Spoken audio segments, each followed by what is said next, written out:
Jangda nima hal qiladi? Toza kuchmi yoki hayvoniy instinkt? Bu Javohir bo'yi 240, vazni 200 kg, ekstremal o'zgarishlardan o'tgan tirik titan. Bu esa Bobur, ko'cha yirtqichi. Hech qanday qoida yo'q, faqat ibtidoiy instinkt.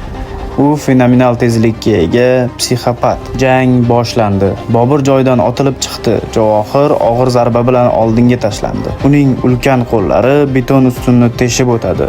Lekin nishon allaqachon yo'q. Bobur kachukning orqasida paydo bo'lib, tirsaklari bilan aniq zarbalar yog'dirdi va gigantni mahkam bo'g'ib oldi. Lekin bunday mushaklardan bo'lgan tog' uchun bu hech narsa emas. Javohir keskin buriladi.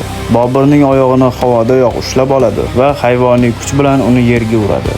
Bunday zarbadan keyin odatda turib bo'lmaydi, lekin Bobur yotishni ham o'ylamaydi. U kulimsirab darrov oyoqqa turdi. Javohir hujumga o'tadi. Raqibni bir urishda o'chirish uchun kuchli o'ng zarbani tayyorlaydi. Bobur himoyaga o'tmaydi. Uning ko'zlarida faqat qonxo'rlik bor.